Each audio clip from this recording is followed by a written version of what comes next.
In the summer after his 40th birthday, a man inherited a beach house in Delaware from his father, who had just died. The house was unremarkable, just an old peeling wooden house, a block from the boardwalk. But something about the house never slept, especially the balcony on the upper floor, the one that looked out over the gray ocean, where the wind blew like the whisper of someone who wasn't there. The family began to call it the refuge. They didn't really know why. It was just that. There they felt trapped, as if the sea were watching. At night, the man would sit alone on the balcony, sometimes staying up until dawn, listening to the sound of the waves, a sound that had become less like waves. One night, he saw his dead father standing below the sand, looking up, eyes unblinking. That little house wasn't his. It's just borrowing you to live while waiting for something to come back. In early summer, the couple and their two young sons, 7-year-old Jordan and 5-year-old Scott, would come to the house midweek, when the beach was nearly deserted. No one spoke, just the sea breeze and the slow, watchful seagulls. They believed that these moments of peace were a gift from their father, but sometimes the silence was too long, not just deserted, but as if the world had been forgotten. The waves were not loud, but whispering, steady, as if whispering someone's name. And in the silence, Jordan asked his mother once, very quietly, "Is anyone upstairs?" His mother smiled reassuringly, but that night while the family slept, the door upstairs opened and closed. No one spoke, no one checked, because they all felt, if the door opened again, what was waiting behind it would not be human. One Wednesday evening in mid-July, after the boys had fallen asleep around 9:30, the couple relaxed on the back balcony. Cards were spread out on the table, wine was swirling in glasses, and the last rays of sunset seemed to melt into the sea. Everything was eerily quiet, no wind, no waves, just the ticking of the clock inside the house like an invisible countdown. Then Jordan appeared. No footsteps, no door opening, just a moment of silence. And then the image of the 7-year-old boy standing in the doorway to the balcony, his body completely still, his eyes wide, the irises seemingly too large for their size. "Jordan?" the mother whispered, her voice almost cracking with concern. "What's wrong with you?" The boy didn't answer. He just raised his hand, slowly pointing toward the sea, where the sky had completely darkened. No one moved for what seemed like an eternity. The father turned to look in his son's direction, only to see a pitch-black darkness. But then he stopped. Far away at the edge of the horizon, something stood, very tall, and looked straight at them. Jordan's face was white, as if the blood had drained from his skin. He stood motionless in the doorway, eyes wide and unblinking, fixed on his father as if clinging to something safe. "There's a scratching in my room," he said, his voice hoarse as if he'd been crying or forced to be silent for too long. The father set his glass down on the table. The mother paused in the middle of their game. They looked at each other, but the glance was more than just concern. It carried something deeper, quieter. An eerie foreboding crept into the space that was filled with the sound of waves and wind. "A mouse?" the father asked, his voice trying to be gentle. Jordan shook his head slowly. "It's scratching the wall, but inside the wall, near your head, it's whispering. It knows your name." A sudden gust of wind blew through the back porch, causing the hanging light bulb to sway and creak. No one moved. In that moment, the old beach house ceased to be a summer retreat and became something. Listening. The father slowly rose, his eyes darkening as he saw the panic in his son's eyes. He told his wife to stay on the porch and stepped inside, Jordan following quietly beside him, her small hand clasping his fingers. They entered the hallway, a narrow, dark passageway, where the dim yellow light from the living room could not reach. The air inside was colder, heavy with the smell of rotten wood and old dust. Each step was a groaning creak of the old wooden floor, dragging the house's sighing sound.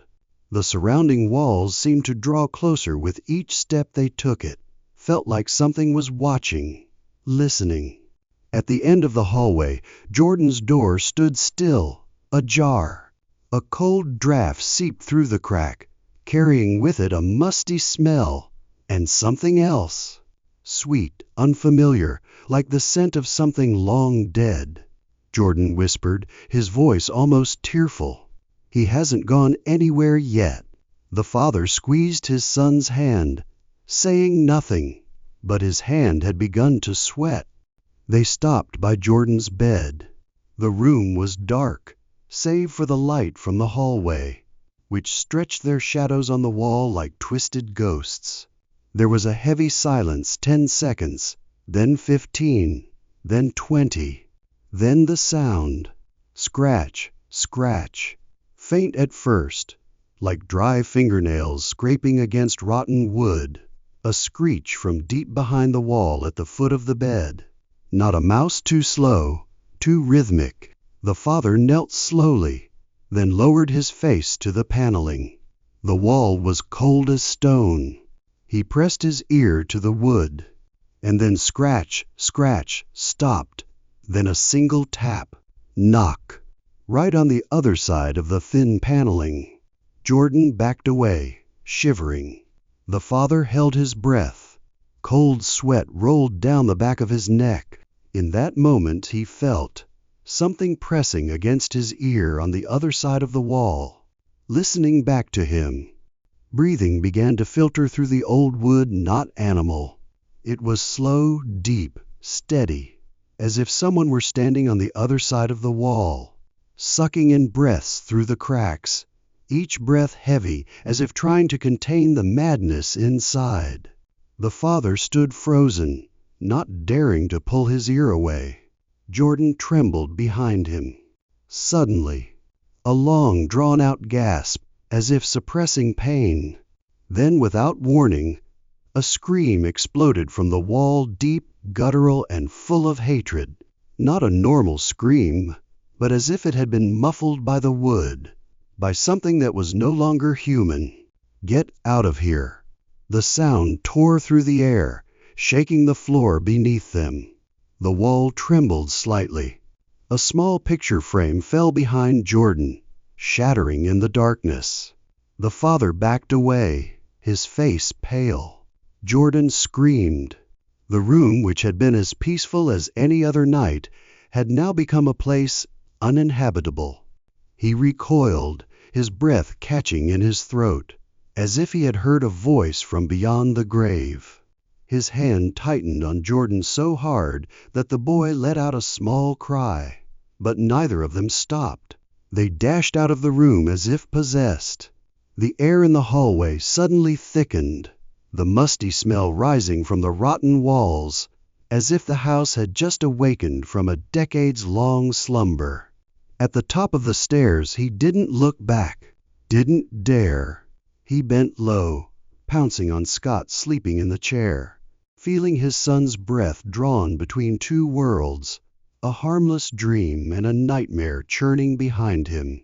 Beneath his feet, the stairs groaned, and from behind him the scratching began again, closer this time, more distinct, as if fingernails were tearing at the rotten wood to get out.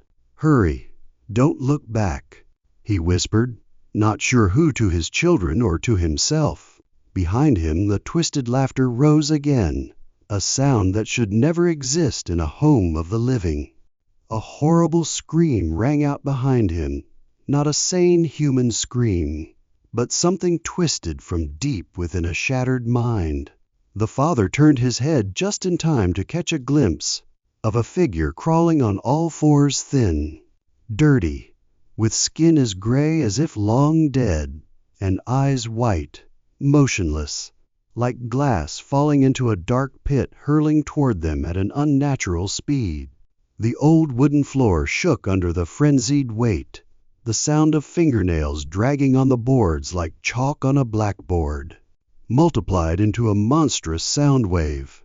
The father nearly slipped at the bottom of the stairs in sweat and panic, but managed to grab Jordan in his arms, clutching the sleeping Scot like a fragile object, and dashed toward the sliding glass door at the end of the balcony.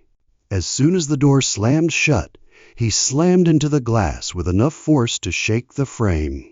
He screamed, his head tilted back, his mouth opened so wide that his jaw seemed about to split.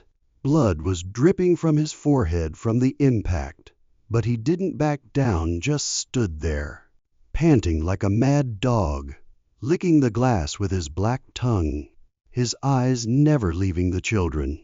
In that moment the father realized this wasn't the first time this man had appeared in this house, but it might be the first time he had been seen. The intruder charged straight at the glass like a mad beast, his sharp nails tearing at the glass, sending out blinding rays of light. A hoarse, chaotic scream, like a monster escaping from hell, rang out continuously, causing the space to shake. His hand rubbed a layer of chaos on the glass, a mixture of slimy mud and a red liquid that stuck to the glass like a dark warning. Inside, the father pressed his body against the cold glass, clearly feeling each strong blow that hit where he stood. The stench of blood and dirt rose up, mixed with cold sweat running down his spine. The mother, her face pale but still trying to stay calm, her hands shaking as she dialed 911, her voice still trembling as she whispered, "Help, there's an intruder. Don't let him in." She held the two small children tightly, shielding them like fragile souls amid the fury that was engulfing the house. Time seemed to stop, each second stretched into an eternity of suffocating terror. Suddenly, heavy footsteps echoed from the side door, and two figures rushed in like nightmares materializing in the stifling night. They rushed forward, knocking down the intruder with brutal force, the fierce struggle resounding in the cold space. The father stood there, his body suddenly drained of strength, each tremor tearing at his chest. But in his panicked eyes there was still a faint glimmer of salvation. Rescue had arrived, but the darkness had not yet left, and the haunting of that night would haunt the family forever. The dim light from Jordan's room flickered faintly. The clock ticked steadily, like the countdown of a nightmare that had not ended. Detective whispering coldly, "No one expected. That intruder was more than just a passing intruder. He had turned this house into his own prison." Hiding in the darkness, under the floorboards, under the back porch, the camera slowly panned to Jordan's closet, where a crude, dusty wooden panel was cleverly hidden. Detective. The secret panel. Inside the closet, a tiny, cramped, damp entrance, leading straight down into a cold crawl space where light had never set foot. The black and white camera showed a thin, pale, hazy-eyed figure lurking, silently taking bits of food. Detective. He lived there for months, heard footsteps, smelled the family, stole food, watched the homeowner's every move. An invisible enemy, always present, but unknown. A dry sigh echoed. It felt stuffy like someone was silently watching you right now. They had locked every entrance to that crawl space, as if to bury all the terrifying darkness deep within the house. That door closed, silent, like an unbreakable haunting. The summer passed in a paralysis of the soul, each passing day like an open wound, too fresh, too painful to heal. They stayed away from the house, leaving what had once been a home, as if fleeing an invisible monster that still lurked in the darkness. But this year, when that ghost had disappeared invisible, but certain they returned, the house was no longer the same, bearing deep scars, but still alive with a fragile life, a fragile promise, both fragile and resilient. That house was theirs, even though the past was still there, lingering within each cold wall. She grew up in a remote countryside, where the deserted roads stretched endlessly, completely isolated from the sounds of people and the noise of the outside world. Summer for her was not simply warmth, but a silent temperature that burned in the still air, where loneliness permeated every cell. She was not simply lonely, she was like a ghost immersed in the vast land, invisible to others. The world seemed to stop moving, to stop breathing, and she existed in a moment of cold stillness, a separate space where everything was frozen in eternal silence. At 16, she had a friend named Taylor, a daredevil, who pushed herself to dangerous limits. One cold July night, they left town like silent ghosts, 2 bikes creaking on the empty road, carrying a frayed blanket and a bottle of cheap wine. No plan, just to run. They raced toward the dark emptiness at the edge of town, where the night seemed to swallow everything, and space became undefined, cold and haunting. That night, in the endless void, they did more than simply gaze at the stars. They were drawn into a silent abyss, where unspeakable secrets waited to be awakened. They rode on, 10, 20, 30 minutes, until all traces of life and humanity had disappeared, as if they had fallen into another world where time had stopped. With no foothold, no familiar signs, Taylor stopped, eyes glazed over in the endless emptiness. Before them lay a vast dead field, terrifyingly desolate, no fences separating them, no animals moving, just pale grass drooping under the cold, endless starlight. The silence was suffocating, as if the whole world had died, suffocated in a deep loneliness, with only their ragged breathing echoing in the bottomless darkness. They spread a blanket on the damp grass, opened a bottle of cheap wine. The bitter wine seeped into every breath. The bottle was passed back and forth between their trembling hands. They tried to name the lost constellations in the endless sky, their eyes following each tiny ray of light that passed by, fragile, like a promise that would never come. The wine made her feel lightheaded, but not happy, but rather unsteady, as if she were drifting into a bottomless abyss. The night was no longer night, but an endless, heavy mass of time, pressing down on her shoulders with a cold, numbing freedom and loneliness.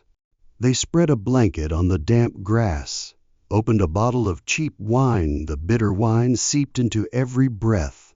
The bottle was passed back and forth between their trembling hands. They tried to name the lost constellations in the endless sky, their eyes following each tiny ray of light that passed by, fragile, like a promise that would never come. The wine made her feel lightheaded, but not happy, but rather unsteady, as if she were drifting into a bottomless abyss. The night was no longer night, but an endless, heavy mass of time, pressing down on her shoulders with a cold, numbing freedom and loneliness. She felt the cold wind pass through her skin, closing her eyes tightly to enjoy the moment of silence. Then in an instant, Taylor, the bike, disappeared without a trace. The field suddenly became stiflingly stuffy. The starry sky became hazy, as if covered by a thick layer of darkness. The air changed from warm to freezing cold, turning her every breath into icy mist. She quickly pulled out her phone, the cold blue light shining on her pale face. 3:00 a.m. Just like a fateful word. The fear that twisted her heart exploded in a raging tornado. She spun, calling out each name: Taylor, Taylor. But only the cold silence answered, swallowing every call. Cold sweat pouring out, her heart pounding as if it would burst. She raced on her bike, her feet pressing each turn, but with each pedal stroke, an invisible force weighed her down, pulling her deeper into despair. The road became endless. The darkness seemed to swallow her every step. The wind whispered like invisible threats. Then finally, the faint light of the driveway. But no Taylor. She stood frozen in the middle of the porch. Her heart stopped, then collapsed to the cold floor. A choked sob spilling from her throat, tearing her mind apart in utter confusion. The next morning she texted Taylor, expecting an apology or at least an explanation. Instead, Taylor replied, "Where did you go last night?" She paused. She should have been the one to ask that question. Taylor said she'd woken up at 3 a.m., alone in a strange room, the door unlocked, her phone beside her but no signal. No memory of how she'd gotten there. No memory of her. Neither of them were sure they'd left first. Both of them thought the other had disappeared first. No calls, no texts, no trace of anything between midnight and dawn. As if that time had never existed. But what kept them silent for so long wasn't the emptiness in their memories. It was the feeling, the sudden chill at the back of their necks. Invisible eyes were watching from a corner they didn't dare turn around to look at. Something had happened, something they didn't want them to remember. Years ago, when Chris was 17, he lived in a sleepy little town where the nights fell quickly, and everything seemed too quiet. For some reason, Chris took a night shift job at a rundown pizza parlor, deep in the suburbs where no one actually ordered the food, because everyone who tried it said it didn't feel like food, but like something long dead. The shop stood alone on an unnamed street, its lights blinking as if it were dying, shrouded in a thick fog every night. The car Chris drove to work always made a rattling noise under the floor, like something was following him. His uniform was sticky, heavy with the smell of mold and old grease, never drying. No customers. No one came in. No one called, or if they did, it was just a soft, ragged breath, then a click of the engine falling into silence. Sometimes the back door would open in the middle of the night. No sound. But the next morning, strange muddy footprints would still be imprinted on the old tile floor. Chris didn't ask. No one answered. He just kept working, silent amid the flickering fluorescent lights and the hum of the refrigerator that sounded like a groan from the ground. Every night it was the same, as if the store didn't need customers, just someone to tend to it, until something decided to come out from behind the dark doors. Most nights were torture, a long, unreal silence, where the folding of boxes echoed like a coffin knocking repetition. Chris spun between meaningless tasks, cleaning the counter, refilling cans in the old refrigerator that hissed like the last breath of something dying. The town was long gone, and the store felt like the remains of a place no one wanted to remember. Then, one humid summer evening, as Chris bent over to sort through dusty soda bottles, the order-taking tablet suddenly let out a sharp metallic screech that cut into his ear.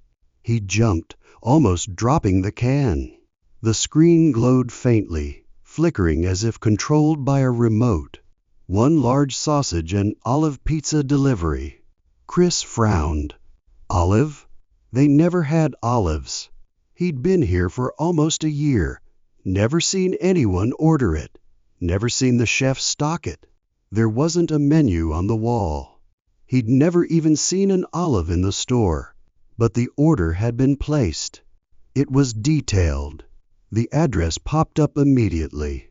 198E, Old Ridge Road, Harlan Forest Perimeter, Unit 0. He stared at the address. Old Ridge Road had been closed for more than a decade, the site of a strange, unspeakable forest fire. Unit 0 didn't sound like a real place, like a joke, or a signal from somewhere that didn't belong. The wind outside picked up. The fluorescent lights in the ceiling flickered, and in the cold storage room behind him, there was a faint rustling sound, like someone moving around among the dusty boxes. Chris looked back at the screen. The order was still there. The countdown had begun. 00:29:59. Chris almost immediately refused. Something was off, indescribable from the pizza no one had ordered, to the seemingly non-existent address. His chest tightened with a cold unease, like someone was whispering in the back of his head. But Russell, the 30-something manager with the dead eyes, who lived in the back room like a ghost, only looked up from his phone for a second and said nonchalantly, "System confirmed. Just deliver. Don't think too much about it." Then he looked back down, scrolling Reddit, as if it wasn't worth worrying about, as if he shouldn't ask. Chris reluctantly turned back to the counter. The pizza box was closed, steaming, oddly hot, as if the oven had turned on by itself and knew exactly what to do, without anyone controlling it.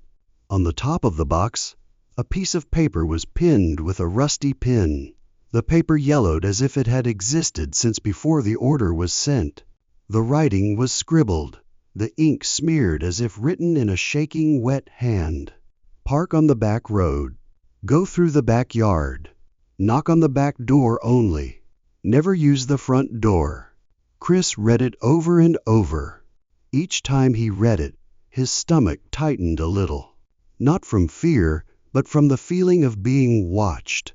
He had the strange feeling that the paper wasn't talking to him, but about him, as if the place knew he was coming. And in the cold storage room behind him, the ventilation fan let out a long, long whine, like someone trying to hold back laughter. Chris swallowed. His hand touched the pizza box. The box was still warm, but it was shaking slightly, like there was something inside. Still, the sky was still. The shift was as long as any other night, and Chris thought, well, nothing to lose. He picked up the pizza box and stepped outside. The summer night air was a thick liquid around him. It smelled of scorched earth, melted plastic, and something like old rotting leaves. There was no wind, no sound. The world seemed to hold its breath. He climbed into the old delivery truck.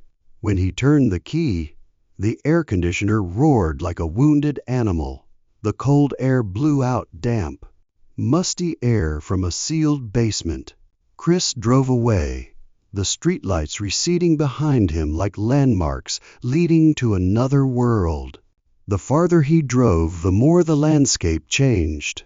Familiar streets gave way to deserted, long lanes, where the only light was the silver moonlight shining on the cracked pavement. There were no houses, only black tree silhouettes like human hands reaching up from the ground. Everything was completely silent. No other cars, no pedestrians, no sound from the radio, though Chris had definitely turned it on before he left. Just him, the car, and the pizza box in the passenger seat, still vibrating softly, like a heartbeat, but not his. Then, up ahead, a nameless road appeared, swallowing the car lights like a gaping darkness waiting. The GPS led him down a narrow crevice-like path through town, a rough side road that snaked out behind the house. No porch light, no light coming from inside, just a rotting fence that quivered in the wind and knee-high grass that grew wildly like hair on a forgotten corpse. Everything was dead. No sound, No movement. No sign of life that had ever existed here. Chris swallowed. He parked the car on a patch of rough gravel at the side of the road where the tires made an odd grinding noise, like they were rolling over dry bones rather than stone. He turned off the engine. The headlights went out with him, plunging everything into an inky darkness. There was no reason to linger. He opened the door and stepped out. The summer air was suddenly as cold as winter. His hand shook slightly. As he pulled the small flashlight from his pocket, the light flickered faintly, almost dying, illuminating the small path that led up the hill behind the house, where the back door waited, like a silent open mouth. And as Chris walked up the slope, the grass brushed against his ankles, soaked, even though there was no rain. Chris stood before the back door, bare, handleless, soundless. Just a gray, time-worn surface of wood, as if it had been closed for a lifetime. He raised his hand and knocked twice. Knock, knock. The echo echoed inside like a bottomless well. No answer. He waited. 1 second, then 2. Absolute silence. Chris was about to raise his hand to knock again, when the thin curtains by the small pane of glass moved slightly, a movement almost imperceptible, but real. Someone was standing behind the glass, watching, not showing, not moving, just looking. Chris held his breath. Cold sweat slid down his spine. He tried to make out the shape behind the fabric, but the flashlight's beam only created deeper shadows. No face, no sound, and then headlights flashed behind him, blinding. Abruptly, Chris turned around. 1, then 2 cars had turned into the driveway, their headlights shining directly at his back. No sirens, no roaring engines. They were just creeping up, as if they had been there all along, waiting for this exact moment to appear. The back door was still closed. The curtains were no longer moving. And for a split second, Chris didn't know which was scarier, what was behind the curtains, or the people who had just come up behind him. 2 unmarked cars pulled up behind Chris silently, their engines not shut off but making no sound, as if they had drifted into the scene rather than driven there. The driver's side door of the first opened, and a man stepped out. No rush, no warning, just a tall figure in a dark coat, his face obscured by the headlights, his eyes expressionless. He walked toward Chris, pulling out something that gleamed, a badge. No name, no unit, just metal and scratched letters. Get back in the car. Wait there. The voice was deep, neither high nor low, so calm it was inhuman. Chris nodded, mesmerized. He backed away, heading for his car, still clutching the long extinguished flashlight. As he got in, the door slammed shut behind him like a latch.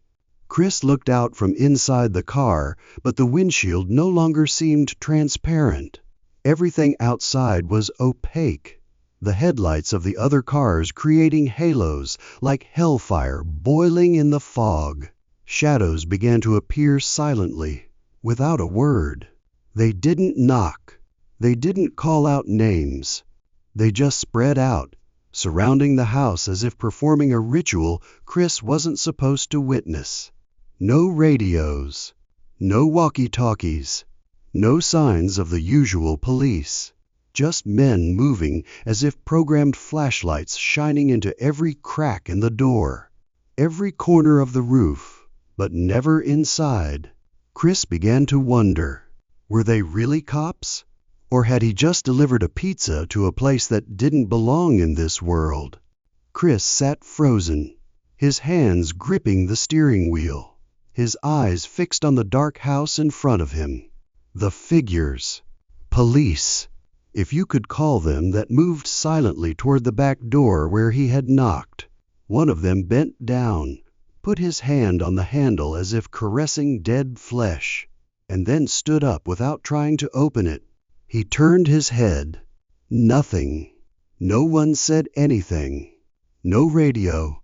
No sound of shoes hitting the ground. Just dark glances exchanged across the darkness, quick, brief, meaningful. Chris felt as if he were seeing something that wasn't meant for him. Not an arrest. Not an investigation. A ritual. He didn't know why, but his whole body went cold, as if the door itself were looking back through the glass, through the flesh, straight into his marrow, as if the house didn't want to be opened. Or worse, it wanted to be opened, but not by them. By him. Chris shuddered. He had come here with a pizza, but perhaps what was really being delivered wasn't the pizza. It was him. An officer leaned down by the car window. Chris rolled it down. The night air blew in, carrying the scent of rotting grass and something fishy. The man looked at the pizza box as if it had just made a whisper. Then he looked up, his face unsmiling, his eyes dark as if he hadn't slept in a week. "You're earlier than expected," he said, his voice tired and mechanical. "We're doing some work here." Chris asked what was going on, but the officer just shook his head, his eyes still on the box. "There's an investigation," he said slowly, "involving this house. You don't need to know more." He held out his hand. "Order information." Chris shakily handed over the paper, saw that the officer's hand was stained with black ink, but didn't ask. He read the name, Jerry, then frowned, repeating it very softly, as if tasting a distant memory. After a few seconds of silence, he tilted his head slightly, as if hearing something from the shadows behind the house. "Leave now," he said, his eyes now fixed on Chris. "Don't look back. Don't stop. If anyone calls your name, don't answer." He straightened up, stepping back into the darkness. Chris looked around. The house was still silent, the back door ajar, as if inviting. Chris drove home in dead silence. The drive seemed to double, every streetlight a blur, like looking through glass filled with steam and frozen blood. There was no music on the way, no honking, just the sound of tires grinding on old pavement and his heart pounding wildly, as if his body knew something his mind couldn't quite grasp. Then, slowly, thoughts crept in like fog. If the police hadn't come, if they'd been just a few minutes later, the back door would have opened. Who or what would have been waiting there? Maybe the orderer had never been a person. Maybe the house itself was hungry. Maybe Chris wasn't the delivery man. It was the invitation. He'd never know. There was no report on the news, no call back from the store. And the strangest thing of all, the next day, he checked his tablet's ordering app. No order had been registered. No Jerry. No address. Nothing. Russell just shrugged, like he was making it all up. Chris quit his job after that, not out of fear, but because he felt marked. Years later, he would occasionally dream of standing in front of that back door, knock twice, wait, and every time, the door was open. Chris had almost forgotten that night. A thick layer of time and willfulness had covered it. But then an old friend from high school brought it up, in the middle of a conversation about their nights working overtime. "Do you remember that order, on the other side of town?" Chris paused. There was no clear image in his head, just fragments. The flash of headlights behind him, the door not opening, and a knock that seemed to echo from a dream. He smiled wryly, saying he didn't remember it very well. But that night, as he lay in bed, he dreamed of a faint orange light coming from the back door of that house. And now he sat down and wrote it all down. Not to find answers, not to warn anyone, simply because something was urging him. A feeling, like if he didn't tell it, it would knock again, twice, softly, patiently. And this time, maybe he will open it.